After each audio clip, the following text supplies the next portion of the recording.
Halo Reach was probably one of the best games to come out in 2010. It had a spectacular campaign, a competitive multiplayer, an intense firefight mode, a creative forge game type, and custom games that literally kept people coming back to play the games non-stop. But one thing that was so cohesive across all of the different types of ways to play this game was the fact that your character, your Spartan, was the protagonist of whatever you were playing. And the progression system that Bungie came up with in Halo Reach, having players earn points to save up and get armor that looks cool but also is unlocked once you've earned a certain threshold by playing a certain amount of time, was one of the best ways to both promote a game's longevity and have people continue to play a game, while also rewarding players who've spent a ton of time in game. Halo Reach really was a full package, and it lived up to the hype. And even though we gave the game a subpar rating when we reviewed it a couple years ago, most of that can be accounted to the fact that the servers weren't working for a very long period of time, and the frame rate issues on the Xbox One still bug me, but hopefully that gets updated in a Master Chief Collection and Reach finally gets the inclusion that it's long deserved. But out of all of the Halo games that we've had so far, Halo Reach probably had arguably the best customization across the board. I'll be honest, I'll always be a fan of the art style that Halo 3 had, and I love the way the armor looked, but as far as customization was concerned, Halo Reach kind of hit that perfect mark. All of the armor variants looked like things that could be Halo armor, and there was a lot of variations of armor that was familiar to players who have been fans of the Halo series for a very long time, but also new types of armor that kind of just expanded the world and universe of Halo as a whole. And the way they revealed new armor that was available the further along you got in your rank was a real cool way to reward people for what they've done and accomplished without spending their credits, but also kind of sneak peeking some of the new armor that was kind of getting close to you being able to unlock. Of course, like everyone else, I just looked up all the armor online on my own accord, but it was still nice to know that I was getting closer every time I ranked up to unlocking some sort of armor that I really wanted. I really appreciate Halo Reach now, looking back at where Halo has kind of gone, because it was extremely straightforward. You played the game, you earned credits, and once you hit your credit threshold, you leveled up. You could also spend your credits and buy any type of armor that you wanted. You could customize your chest plates, your shoulders, your helmet, and other little extras along the way, like you could have a bionic arm if you wanted. The fact that your character would easily be viewable in-game lobbies made there an extra emphasis on you needing to have the coolest looking Spartan compared to everyone else in your game, and it was so awesome that however you had your character look, they would be rendered in all of the cutscenes on Halo Reach's campaign so that you would see your character when you played through the story. I think another huge part of why this was so great was the fact that everything was easily enough obtainable if you were willing to put the time into it. It wasn't like Halo 4 where there was so many different helmets and this huge massive list of different things that you could get where it became overwhelming. With Halo Reach, the list was small enough where each armor kind of stood out on its own, and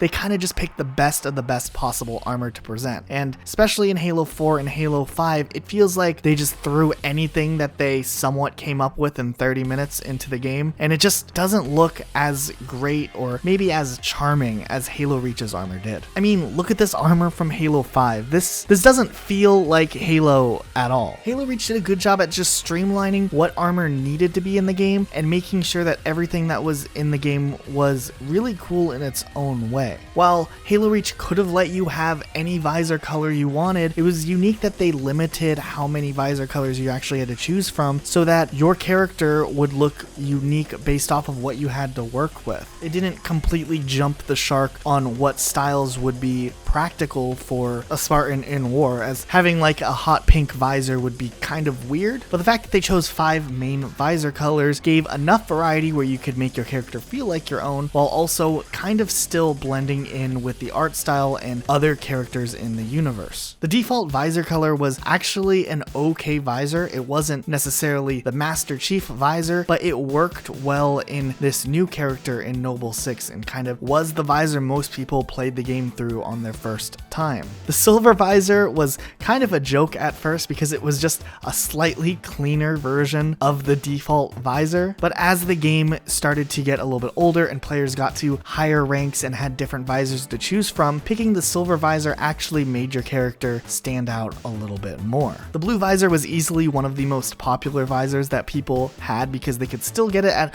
a relatively early level after a little bit of grinding, and of course it matched up with some of the ODST armor, even though I personally still like the silver visor on ODST armor, but that's besides the point. Then there was the black and gold visor colors, which you could only get if you reached a pretty high level of play, and you had to save up quite a bit just to get it. But if you slapped either of these visors on any helmet, your character definitely looked pretty awesome. This kind of was the same thing with the chest plates and shoulders. Some of them would only be available at a pretty high rank, but even if you're new to the game, you still had enough variety to really make your character look unique. This was also the first Halo game where there was a difference in appearance between male and female Spartans, where in Halo 3 it just changed your voice and didn't change the way your character looked at all, which was kind of weird. And they added Spartan effects or death effects that would happen with your character when you died, or you can kind of just see it off of your character. But if you wanted things like hearts to fly out of your body when you die, or to have a storm on your face, that was an option you could have too. The fact that there was the ability and the possibility of you one day literally unlocking everything in the armory was a motivation to a lot of hardcore players to reach that ultimate rank and get that skull helmet that showed that you've unlocked everything in the armory. Typically you had to be at least the rank of Eclipse to do that, which is a pretty high up rank, not the highest, but it's up there, and was quite the grind to get there, but kudos to the people who actually got that far. Personally, I just wanted to get the security helmet, which took me a long time to actually grind up enough points to get and to get to the high enough level to get that, but since I was a fan of the security helmet from Halo 3 and that was my go-to armor, I needed it in Halo Reach also, and I finally earned it one day and I was pretty proud of myself. Luke, what armor did you have on your Spartan? Put it on the screen. Just the text of it, not the picture or video of it, or both. That works too. If Halo was to go back to something more along the lines of a streamlined customization system like they did in Halo Reach, I feel like Halo would really have a more dedicated player base. Even going back and playing the Master Chief Collection, it feels like something's missing with the fact that everything's already unlocked from the beginning. I miss having cosmetic items that kind of showcased at least how much I played the game or how long I've been on the game. I really feel like they mishandled cosmetics completely in Halo 5, almost opting for a more loot-based system, which was completely ridiculous and unnecessary. And while Halo Reach's rank system wasn't flawless, some ranks took way too long to level up. Rest in peace if you're a warrant officer grade 3, you'll be there for a year. The simplified and easy to grasp system with credits really just made the game work, and it gave everyone goals to work for right away. Not everyone cares about a multiplayer rank or a kill death ratio, but they do care about how they look in accordance to the people that they're playing with. And Halo Reach was just an awesome game because it made the universe feel alive with these Spartans fighting on Reach, especially if you're either playing campaign or firefight or even invasion and multiplayer where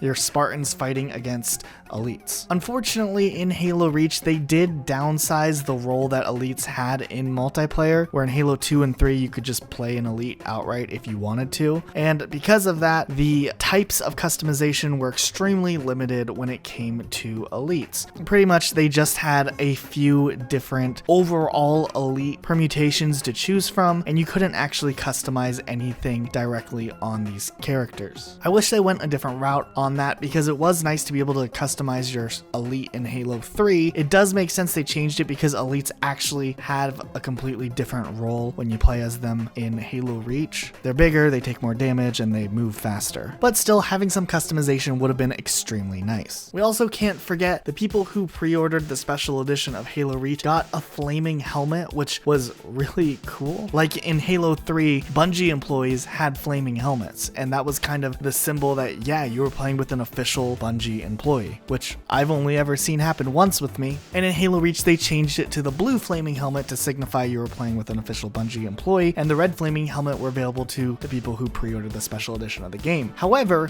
when Bungie officially left Halo in the hands of 343 Industries during that final month before their departure, they made the blue flaming helmet available available for all players who signed up through the Bungie.net. In a perfect world, I would love to see Halo Infinite take on this format from Halo Reach and how they handle armor permutations and a simpler level up system like they had in Halo Reach. And while I like the art style of Halo Reach as a whole, I would like them to go more down the route of what they did in Halo 3 art-wise, but when it comes to the armor designs, they can take a huge sample from Halo Reach. When you compare the colors between Halo 3 and Halo Reach, you can tell that Halo Reach has more washed out colors, but maybe if they take the art direction from Halo Reach and add the colors from Halo 3 and Halo 2, we might have the perfect looking game that we've wanted for a long time. But that's it for today. If you enjoyed this video, hit the like button down below. Leave a comment with what your favorite go-to armor in Halo Reach was. Like I said, mine was security. Be sure to hit the like button down below and subscribe and turn notifications on so you don't miss what we upload next. We'll see you all next time with a brand new video.